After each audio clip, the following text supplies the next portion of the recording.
Salah kita utama di sini orang Sabah adalah kita tidak pernah bersatu. Tidak pernah bersatu dan tidak mau duduk untuk berbincang demi negeri Sabah, demi rakyat Sabah. Kita asyik berbalah dan bertelingkah.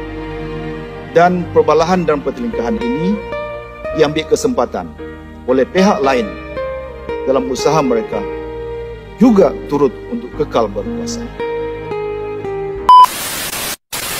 Kita selaku rakyat negeri Sabah, saya faham kadang-kadang ada yang menyebutkan terlampau banyak parti. Baru-baru ini ada lagi dilancarkan parti baru, Parti Impian Sabah. Nah, parti ini dipahamkan didaftarkan oleh seorang individu yang begitu rapat dengan Datuk Tan Sri Musa Aman. Pejabat mereka juga merupakan pejabat yang dulunya pejabat Datuk Anifah Aman. Jadi kita sudah dapat gambaran siapa di belakang parti itu.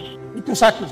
Keduanya, hari ini banyak parti yang akan bertanding. Silap hari bulan di Sabah ini tidak kurang daripada 20 parti akan bertanding. Nah, jadi bila banyak parti ini, maka orang akan cakap manalah satu kita mau pilih di silap terlampau banyak. Jadi hari ini tujuan saya datang selain daripada memberikan sedikit sebanyak gambaran siapa yang kita mau pilih, apa yang penting saya mau orang Sabah faham bahawa walaupun ada 20 parti yang bertanding, tapi satu perkara yang saya mau rakyat Sabah faham bahawa dalam 20 parti yang bertanding hanya ada 5 pilihan untuk menarujui Ketua Menteri Sabah. Pilihan tidak banyak untuk Ketua Menteri. Dalam semua parti-parti yang bertanding, macam di dalam GRS ada banyak parti. Semua di situ ada UMNO-nya, ada PAS-nya, ada STA-nya, ada PBS-nya, Bersatunya, semua berada dalam GRS. Dan UMNO pun hari ini kita pun tahu sudah mereka pun berusaha untuk lawan GRS atas faktor kegagalan. UMNO dulu ini kerjasama dengan GRS. Perkawinan yang tidak sampai, yang hanya sampai di pertengahan. Diorang berkahwin tapi bercerai. Jadi bukan kerana warisan diorang bercerai. UMNO sama-sama mereka, tapi mungkin kerana UMNO dapat rasa berlaku kecurangan, maka GRS dan UMNO akhirnya bercerai. Tapi bila mereka bercerai, kita pula dikasih salah. Kalau puncanya warisan, mana ada warisan? Diorang yang berkahwin, diorang bercerai, warisan yang salah. Sebab itu saya sebutkan tadi, ada 5 pilihan untuk rakyat Sabah pilih menjadi Ketua Menteri Sabah selepas pilihan raya umum akan datang. 20 parti bertanding, tapi ada 5 pilihan Ketua Menteri. Nah, pilihlah. Kalau GRS, undi GRS dapat Hajiji. Kalau kamu rasa Hajiji setelah 4 tahun memerintah Sabah ini kita berpuas hati, maka undilah GRS. Sebab hari ini mereka yang memerintah. Masalah air, masalah elektrik, jalan atas bulan, segala macam.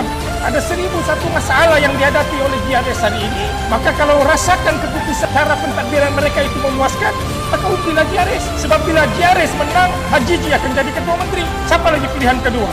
Siapa? Kalau daripada UMNO. So, kalau GRS tadi Datuk Hajiji, kalau tidak berlaku kerjasama dengan UMNO, maka kalau UMNO bertanding, maka kalau UMNO pula menang di seluruh Sabah, maka akan menjadi Ketua Menteri di Sabah ini adalah Datuk Seri Bung. Jadi kalau orang Sabah rasa Datuk Bung wajar menjadi Ketua Menteri, boleh diharapkan oleh rakyat Sabah memegang amanah untuk membawa panti-panti perjuangan rakyat negeri Sabah menuntut haknya, maka undilah UMNO. Itu pilihan kedua. PH juga mau. Datuk Seri Anwar sudah menjadi Perdana Menteri. Dia mau juga jadi Ketua Menteri di Sabah. Dia mau parti dia menjadi Ketua Menteri. So, kalau PH juga bertanding, maknanya kalau rakyat Sabah undi P, maka Christina Liu lah menjadi Ketua Menteri Sabah. Ataupun yang baru ini Datuk Mustafa Sakut. So, 3 sudah pilihan. Apa lagi ada? 1 lagi pilihan. Saya dipahamkan PBS sama STA pun sudah bergabung sama-sama. Mereka juga mau bertanding. So, kalau PBS ataupun STA mau jadi Ketua Menteri, maka pilihan keempat adalah Datuk Dr. Jeffrey. So, kalau orang Sabah rasa Datuk Dr. Jeffrey boleh memimpin Sabah, boleh diberikan kepercayaan, maka undilah PBS ataupun STA. Dan pilihan kelima, tuan-tuan dan puan-puan, adalah parti warisan. Dan kalau warisan yang menang, maka kita semua tahu, kalau warisan mendapat kursi yang terbanyak, tidak ada orang lain yang akan menjadi Ketua Menteri di Sabah, melainkan yang berhormat Datuk Seri Muhammad Syafiee bin Haji Akbar. Nah, jadi ada 20 yang bertanding, 5 pilihan rakyat Sabah untuk menjadi Ketua Menteri Sabah. Jadi pilihlah mana yang terbaik di kalangan 5 ini.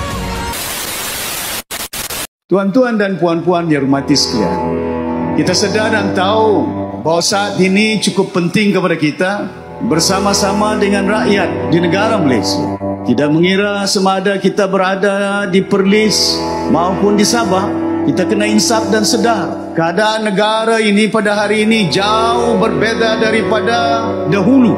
Keadaan dia bukan hanya penyatuan umat tidak dapat kita mantapkan, malahan keadaan ekonomi negara Malaysia semakin teruk. Saban bulan, bukan tahun, negara kita terpaksa berhutang. Operating expenditure for this country is mounting by numbers almost every month. We can't afford to pay the bills. Debt is so high. Keadaan hutang negara kita semakin meningkat. Bukan hanya hutang meningkat, barang pun meningkat, pengangguran pun meningkat. Where this country will go under this leadership? The last PR14. What was agreed upon? Bincang Mahathir, bincang Guan Meng, Anwar tidak dapat bincang pasal dia di penjara waktu itu.